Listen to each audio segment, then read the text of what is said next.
Hello everyone, welcome back to another episode of r/slash Tales from Tech Support. In today's episode, angry woman's internet mysteriously stopped working. Letting your hobby take over.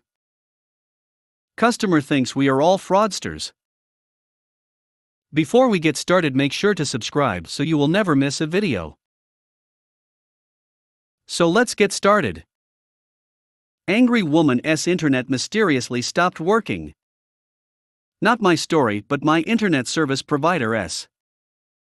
I will translate to English, so please excuse any misspelling or other grammar errors. Woman ISP internet service provider. I like my job, I'm happy with it, just like I am with our clients, but sometimes people discourage me from it, just like this lady today. It's a Saturday afternoon, and I got another phone call. I pick it up and I'm instantly being yelled. Internet is not working, go and do something about it. ISP, I'm not at my desk, and I don't know about any problem. I pay my internet, and so I want it to be working right now. What am I supposed to do with my child? Stare into wall? ISP, what tariff do you have? The cheapest one for 250 crowns. 12 USD/10 euro. ISP, well, with this tariff you have to wait until Monday, because the tech support is not included in that one, but if you can't be without internet I can send a technician, which you will have to pay for. Now extremely pissed off, I won't pay anything, I pay 250 crowns for internet. My last provider was free 24/7, didn't want me to pay anything, and what's more, everything can be fixed on long distances. In the meantime, was taking another breath. ISP, not everything can be fixed on long distances, and if you want a 24/7 service you need to have the 500 crowns tariff. If that would be the case, there is no problem to come even at 4 a.m. Needless to say, she didn't care about that and insisted that she's right. I pay 8 crowns per day, so you will do exactly as I say. There was no point in arguing, so I turned on my mobile data and tried to find out what's the problem, and what a surprise. She is jumping like an old scratch from a box even though she didn't pay. You would think that maybe she excused after I informed her about it, but no, on the contrary, I got even more yelling. It's not my problem that you're incompetent. My paycheck arrives on 15th and every normal company want the bills paid by 20th. ISP, you have to pay it by the day you were connected. I don't care. I'm getting a new provider by Monday. Sure.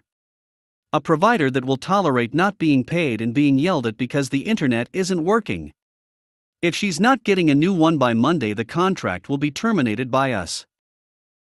I like our clients, am willing to do many things for them, but everything has its limits.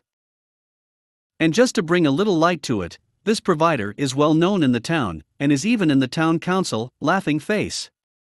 I just wish good luck to the woman, because as far as I know there are only 4 providers including the one above, laughing face. Letting your hobby take over. So my story starts back in mid-1990 something, and I'm currently working for one of the top tech service company worldwide. My team take on new contracts, companies that realize it's better to outsource their IT rather than working in-house. So I'm in a strange situation of working with local IT, learn what they know about their company's idiosyncrasies, work out who we want to keep or lose, and pass those recommendations to my boss and tech tips to our multi-company help desk. One morning we get a call from the help desk about a user who is constantly having problems with her machine, and help desk is requesting a PC change. The ticket itself goes back for months with other tickets linked to it.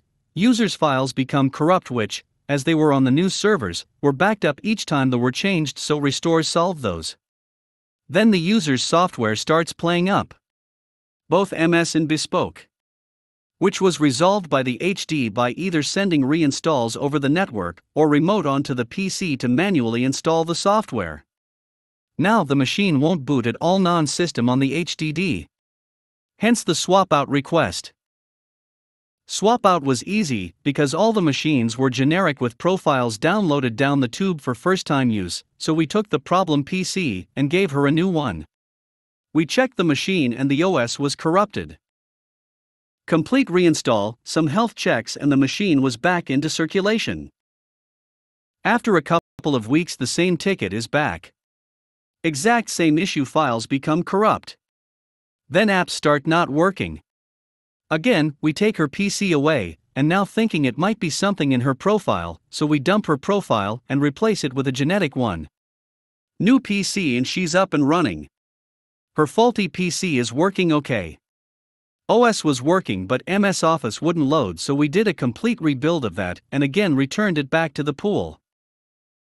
Couple of weeks later and, you guessed it, it happens again. This time the HD agent calls my work mobile to let me know as my prints are all over the last tickets. I happen to be on the floor below the user at the time, so I let the agent know to call her back as I'll pop over to her desk now. I enter the lift. Exit at the next floor. Turn around to the open office area and watch in disbelief as the user is dutifully removing hundreds of fridge magnets off her PC. Turns out she collects fridge magnets from around the world. Her family and friends would bring her loads wherever they go. She ran out of space on her fridge/freezer at home and recently realized the metal box under her CRT could hold her hobby, so she brought a few in, and her work colleges added more and more to her collection, which coated her PC into a magnetic haven, and I guess was erasing ones and zeros from her memory chips and HDD. After spraying the user with water, no, wrong. Bad kitty, we never had these problems back again. Little tidbit, while I was working there I was with one of their in-house techs in the middle of the temp pool going over some of their work when the entire network went down. We hear temps nearby start moaning that everything stopped working. Another mentions, hey, didn't I see some of the techs around here? And everyone starts looking around for us. At this point the tech I'm with ducks down under a desk, leaving me like a deer in headlights with about 50 women staring at me. Customer thinks we are all fraudsters. When I finished school, I had time on my hands before being drafted. We had a mandatory draft to the Army when I was young.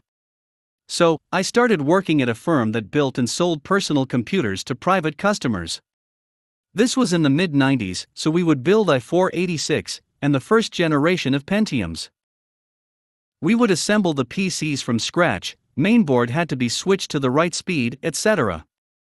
We also installed MS-DOS and usually a version of Windows 3.1, I believe. The typical customer bought the PC, a monitor, color, and maybe a printer.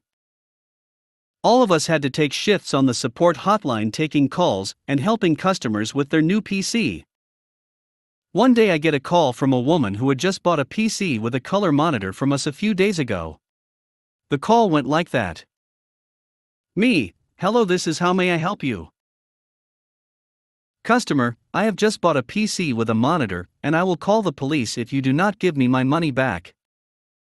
Me, confused, what seems to be the problem? I am sure we can help you. Customer, you are all frauds, I want my money back, yelling. Me, please calm down and tell me what the problem is. Customer, you have sold me a color monitor, but it is only black and white. Me, does the monitor work at all? Customer, yes, but there is no color and I paid for color. Me, please tell me what you see on your screen when you turn on your PC. Customer, one moment please. Me, waits and hears the sound of a PC booting up.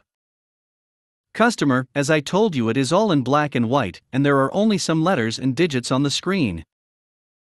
Me, please tell me exactly what you see. Customer, see, \.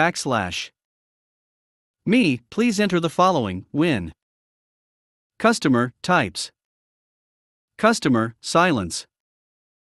Me, please tell me what you see now. Customer, silence.